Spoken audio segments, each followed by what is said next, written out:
The happiness of all human beings, men and women, depends largely on their rational solution of the sexual problem. Sex and the part it plays in human life cannot be ignored. In the case of animals, sex plays a simpler and less complex role. It is a purely natural and instinctive function whose underlying purpose is the perpetuation of the species. It is not complicated by the many incidental phenomena which result, in man's case, from psychologic, economic, moral, and religious causes.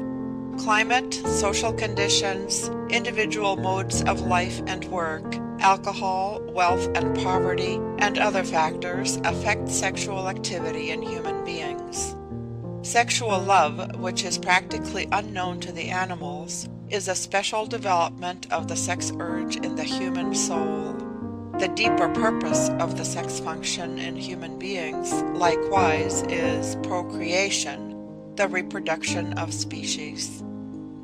The average man, woman, and child should know the essential sex facts in order to be able to deal with the sex problems of life.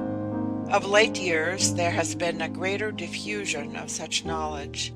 To a large extent, however, children and adolescents are still taught to look on all that pertains to sex as something shameful and immodest, something not to be discussed.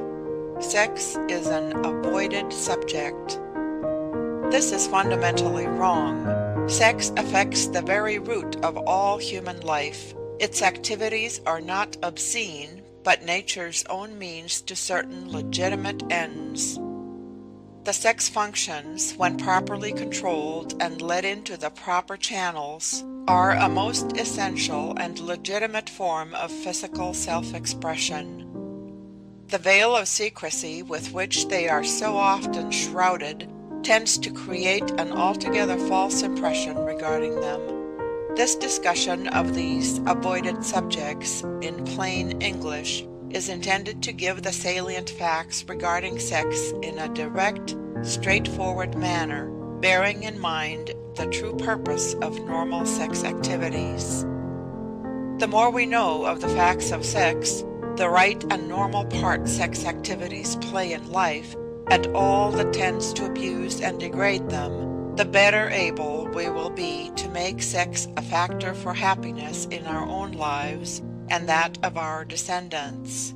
Mankind, for its own general good, must desire that reproduction, the real purpose of every sexual function, occur in such a way as to perpetuate its own best physical and mental qualities. The law of physical life. It is a universal rule of physical life that every individual being undergoes a development which we know as its individual life, and which, so far as its physical substance is concerned, ends with death. Death is the destruction of the greater part of this individual organism, which, when death ensues, once more becomes lifeless matter. Only small portions of this matter, the germ cells, continue to live under certain conditions which nature has fixed. The germ cell, as has been established by the microscope, is the tiny cell which in the lowest living organisms, as well as in man himself, forms the unit of physical development. Yet even this tiny cell is already a highly organized and perfected thing. It is composed of the most widely differing elements which, taken together, form the so-called protoplasm or cellular substance. And for all life established in nature, the cell remains